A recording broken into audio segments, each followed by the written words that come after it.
Wabarakatuh.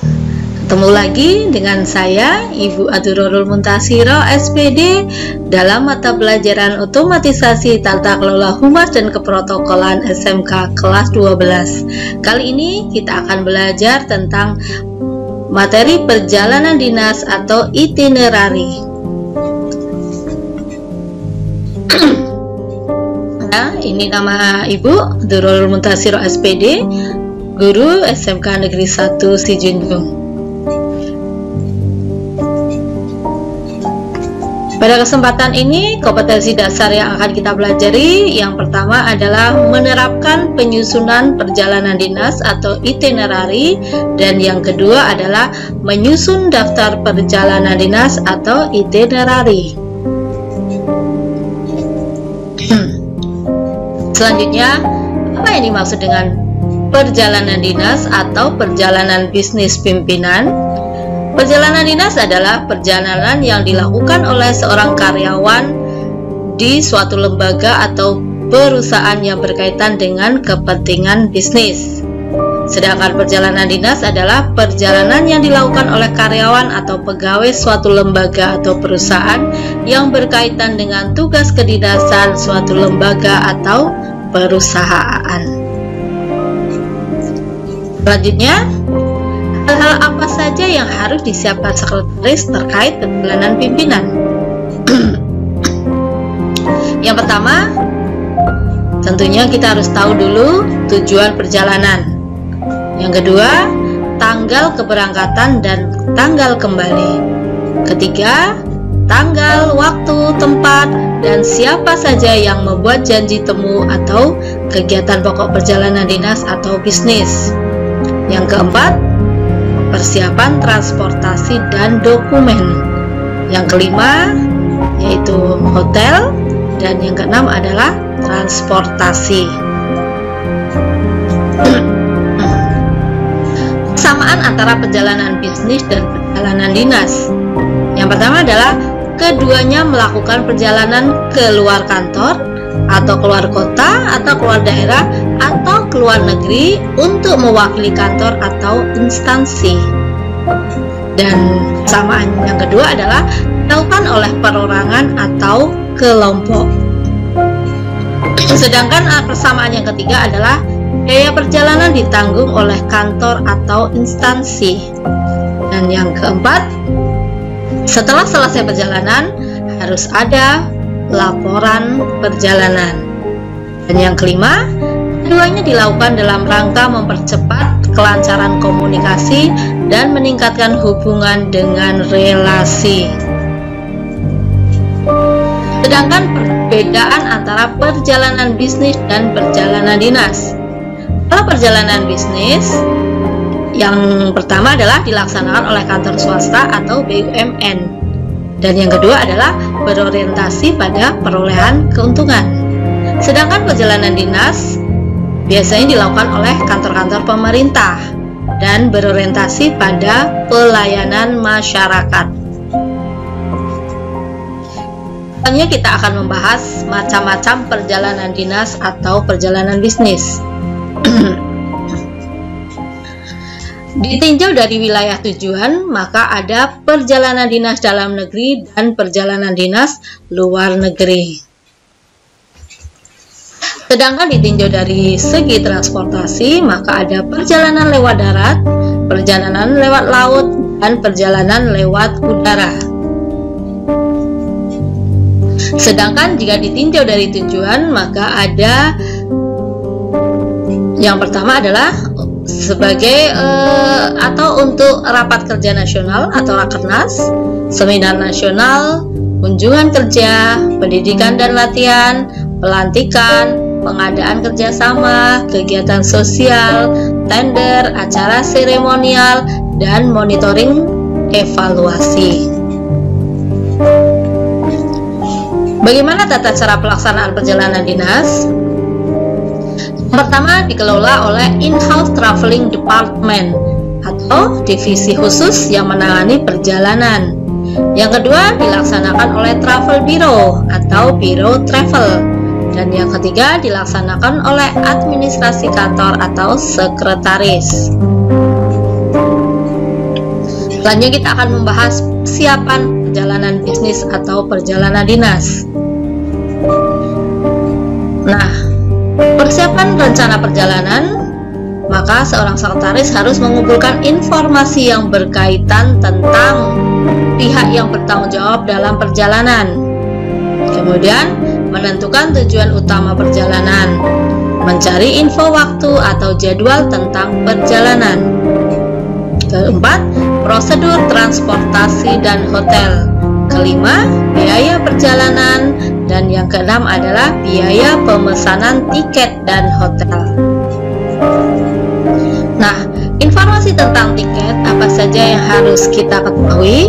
Pertama, pembelian tiket apakah dilaksanakan oleh administrasi kantor atau oleh biro travel.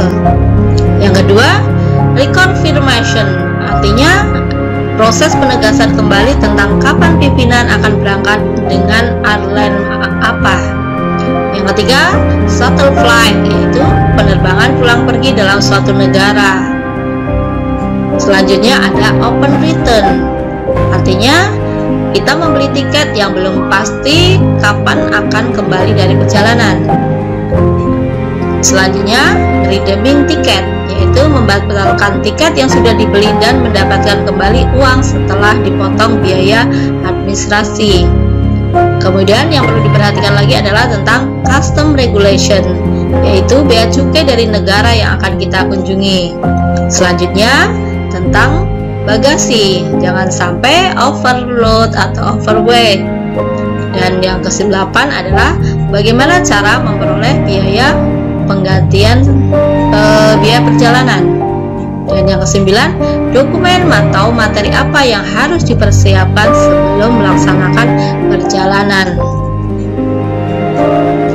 Selanjutnya, dokumen-dokumen apa saja yang harus disiapkan. Nah, dokumen perjalanan bisnis atau dinas dikelompokkan menjadi dua. Yang pertama ada dokumen internal yang terdiri dari surat tugas dan surat perintah perjalanan dinas.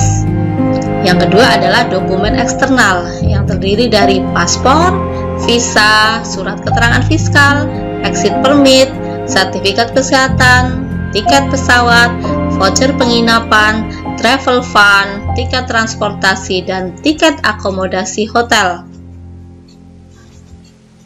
Persiapan transportasi dan akomodasi.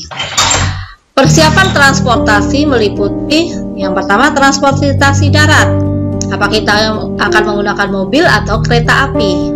Jika kita menggunakan mobil, maka harus diperhatikan tentang rute, harus kita cek. Kemudian info cuaca, pemesanan hotel, dan kelengkapan surat-surat.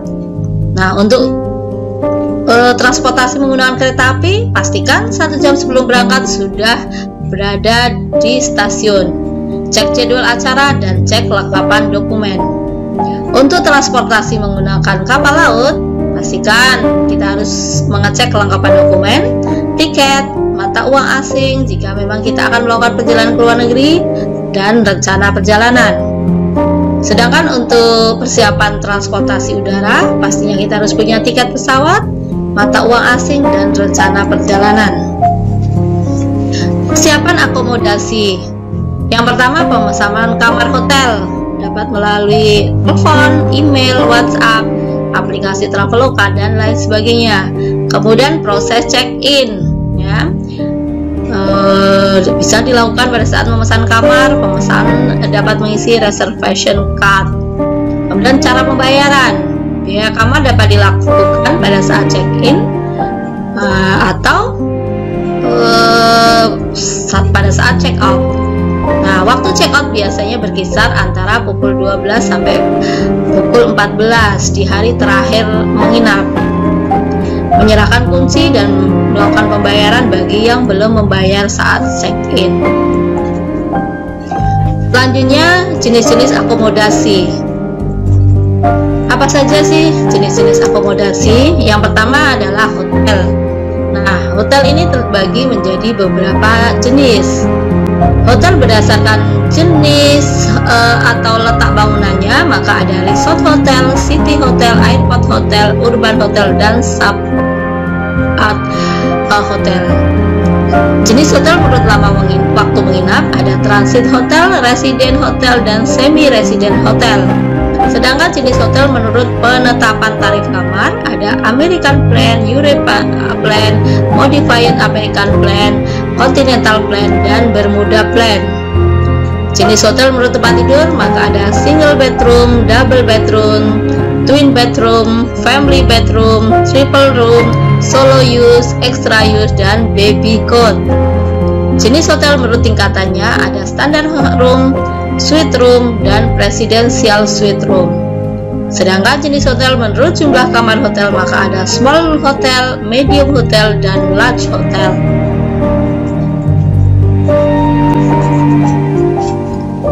Nah, akomodasi selain hotel maka kita kenal yang namanya motel, kemudian hostel, lodgement, mansion, mess, dan bungalow. Kemudian selanjutnya kita harus melakukan persiapan daftar perjalanan dinas. Nah, daftar perjalanan dinas atau itinerary adalah sebuah daftar yang berisi rencana kegiatan yang dilakukan pimpinan selama perjalanan. Daftar perjalanan adalah kombinasi antara daftar kunjungan dan janji temu, sehingga terdiri dari waktu keberangkatan, tempat tujuan, jangka waktu perjalanan, jenis transportasi, tujuan perjalanan, dan kapan selesai perjalanan. Apa sih sebenarnya kegunaan daftar perjalanan? Yang pertama adalah pedoman bagi pimpinan dalam melaksanakan perjalanan dinas. Yang kedua adalah petunjuk untuk wakil pimpinan ketika menggantikan pimpinan. Yang ketiga, pedoman sekretaris dalam menangani administrasi pimpinan selama pimpinan tidak di tempat. Nah, bagaimana langkah-langkah mempersiapkan daftar perjalanan? Menurut Ermawati, yang pertama adalah mengetahui rencana perjalanan pimpinan, yang kedua adalah mempelajari timetable. Sedangkan menurut Aziza, yang harus diperhatikan adalah apa tujuan utama bepergian, jadwal yang pasti tentang keberangkatan dan kedatangan, alat transportasi yang dipakai, jenis pelayanan, apakah pimpinan punya pilihan tentang hotel, pengurusan tiket apakah langsung atau melalui biro, dan perhatikan jadwal penerbangan serta cara pemesanan tiket. Nah, persiapan pembiayaan perjalanan dinas yang harus kita perhatikan pertama adalah jenis pembiayaan dalam perjalanan. 1. Biaya dokumen perjalanan, termasuk di dalamnya adalah pengurusan paspor, fiskal, airport tax, biaya exit permit, dan health certificate. Yang kedua adalah biaya transportasi tiket pulang pergi, transportasi lokal, biaya akomodasi, biaya kontribusi acara, misalnya biaya untuk penyelenggaraan seminar, biaya pelatihan, dan lain sebagainya. Kemudian ada lagi adalah biaya meal entertainment, yaitu biaya yang dikeluarkan untuk menjamu relasi. Kemudian biaya konsumsi dan biaya lump sum. Pembayaran selama perjalanan yang pertama adalah kita bisa menggunakan traveler check, kemudian letter of credit, credit card, maupun dengan menggunakan uang tunai. Bagaimana menangani perjalanan bisnis? Yang pertama, kita harus membuat timetable perusahaan menggunakan transportasi darat yang menyangkut rute perjalanan, waktu keberangkatan, waktu kedatangan, jenis transportasi yang digunakan. Kemudian timetable perusahaan transportasi udara. Yang harus diperhatikan adalah daftar nama kota atau kabupaten keberangkatan dan kota atau kabupaten tujuan, daftar waktu keberangkatan dan tiba di tempat tujuan, serta jenis tipe dan nomor penerbangan untuk transportasi udara.